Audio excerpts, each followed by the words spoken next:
Olá pessoal, no nosso vídeo de hoje vamos trazer uma reflexão junguiana sobre a ideia de arquétipos. Uma pessoa me perguntou quantos arquétipos existem, se são muitos arquétipos, quais são os principais arquétipos, né? E aí a ideia é que a gente pensa no arquétipo, muitas vezes de uma maneira errada, eu já gravei outros vídeos falando sobre isso aqui. Às vezes a gente pensa que tem muitos arquétipos porque a gente confunde arquétipo com símbolo, né? Então, na visão junguiana, na verdade existem poucos arquétipos. A gente tem que pensar no arquétipo como se fosse uma estrutura, tá? Então, imagina só, você está entrando num condomínio, num apartamento, né? Num prédio que tem vários moradores, vários apartamentos. Mas esse prédio, ele tem uma estrutura onde cada um daqueles apartamentos, ele segue um modelo, né? Vamos supor, 2 quartos ou 3 quartos, né? E aí o que é que acontece? A estrutura ela do ser humano, segundo o estudo do Jung, ela é uma só, né? Se você for estudar essa estrutura em outros autores, você vai ver outros modelos de apartamento.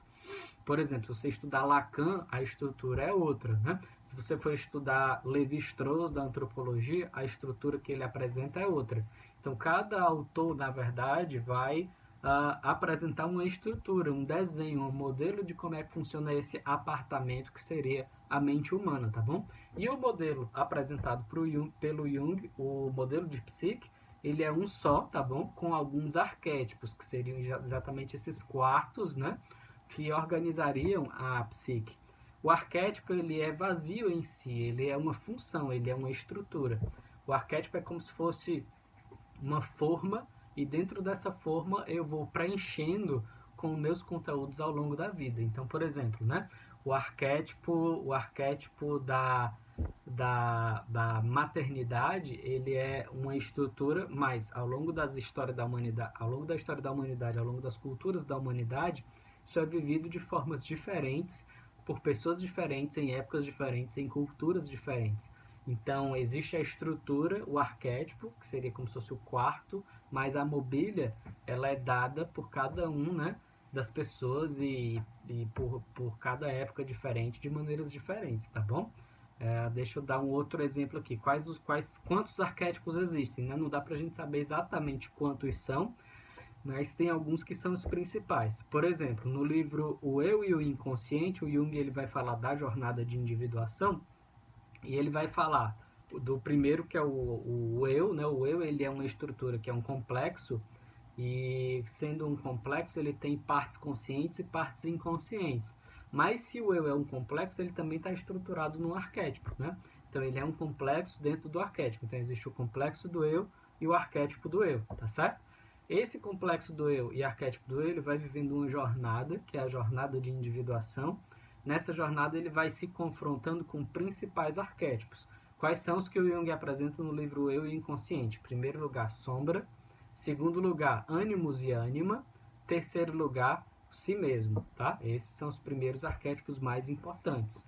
Então, sombra, eu, que é o complexo do eu, sombra, ânimos e ânima e si mesmo seriam os principais. No livro O Homem e seus Símbolos, que também é uma leitura muito recomendada para quem está começando em psicologia analítica, o Jung ele vai falar de outros arquétipos. Por exemplo, ele fala do arquétipo da iniciação, né, que está nas culturas primitivas, por exemplo, que marca a transição por exemplo, da idade da infância, onde o ser ali ele é criança, ele faz uma passagem onde ele não tem uma transição, que como na nossa cultura que tem a adolescência e tudo mais, né? Ele é criança e aí ele passa por um ritual de iniciação e ele se transforma adulto, ele passa a se tornar um membro integral da sua comunidade quando ele atravessa esse ritual de iniciação. E existiam rituais masculinos, rituais femininos, né? Conforme cada época e cada cultura.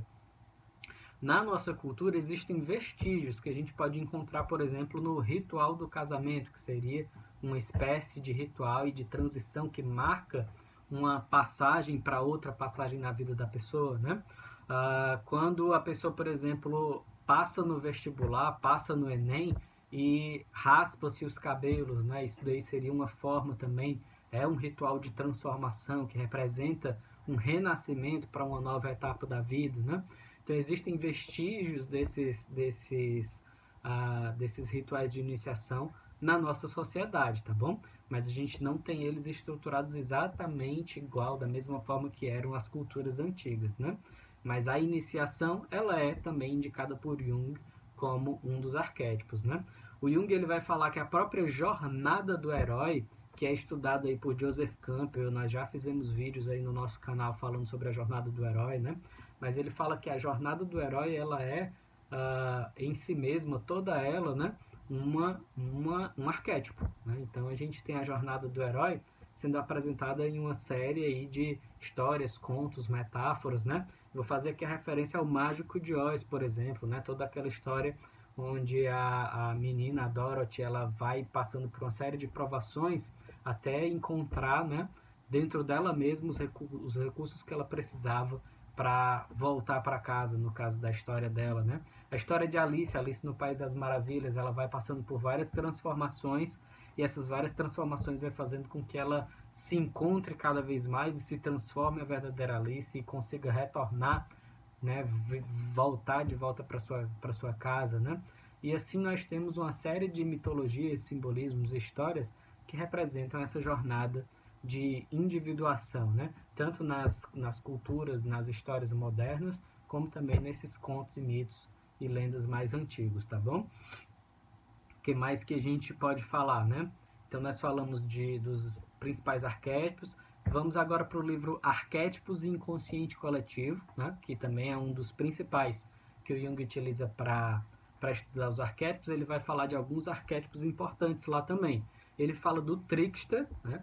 Que seria uma espécie de configuração da sombra como um arquétipo também, né? Ele fala que o trickster, ele é uma figura que representa muitas vezes assim as travessuras, né? Ele fala aí do espírito Mercúrios. Na nossa cultura brasileira a gente tem a figura aí do Saci Pererê, por exemplo, né? Então tem uma série de imagens que remetem a essa ideia de um ser que seria metade humano, metade natureza, o fauno, por exemplo, né? Então esse ser que estaria aí nessa transição da animalidade para a humanidade seria o trickster, que muitas vezes representa aspectos da sombra que precisam ser integrados aí pelo eu consciente, né? Então Jung fala desse arquétipo especificamente no arquétipo inconsciente coletivo. Também tem o arquétipo da criança, o arquétipo da mãe, né? O Jung vai falar no arquétipo inconsciente coletivo. Ele faz um estudo sobre a figura da mandala também, né? Falando dessa forma circular de desenho que aparece em uma série de atendimentos dos seus clientes e pacientes, e ele vai falar que a mandala é também um desenho, ele é um mitologema, uma espécie de figura que aparece nas várias culturas e nas várias épocas da humanidade. Então a gente pode inferir que ele está dizendo que a mandala também é um arquétipo, um arquétipo que representa a individuação, a totalidade da psique. E um outro arquétipo que ele vai falar é o arquétipo da transformação, que aí ele vai dizer, né, no arquétipo inconsciente coletivo, que essa transformação ela pode ser vivida de várias formas, como renascimento, como reencarnação, como iniciação, como metempsicose. Ele vai dar uma série de exemplos, uma série de metáforas que apontam para essa ideia do renascimento, da transformação, né? Como a ideia da metamorfose, da lagarta em borboleta, por exemplo, né? Que a gente tem uma série de simbolismos da natureza que apontam para essa ideia da transformação, tá bom? Então, pessoal, essas são algumas ideias. O meu objetivo não é esgotar totalmente, mas a ideia aqui que eu quero passar é que é importante a gente entender que o arquétipo é uma estrutura. Não são muitos arquétipos, são poucos arquétipos que existem, né? Mas são muitos os símbolos, né? Então, por exemplo, quando a gente fala, vamos supor aqui, né? Do arquétipo do trickster, esse arquétipo ele vai receber várias configurações, que são os vários símbolos culturais que aparecem ao longo das várias imagens, né? Então, o Saci, ele é um símbolo. O espírito Mercúrios, ele é um símbolo. O que mais? O Curupira, ele é um símbolo. O que mais? Outras figuras que podem ser remetidas a essa imagem de trickster, né? Como figuras mais culturais, como o próprio Bart Simpson, por exemplo, ele é um elemento, ele é um símbolo que remete a essa figura do trickster, tá bom? E aí você pode fazer outras associações e trazer ideias aí que remetam a essa imagem, né?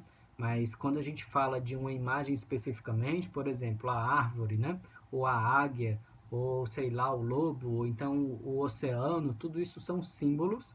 Esses símbolos não necessariamente, eles podem sim fazer referência a um arquétipo, né?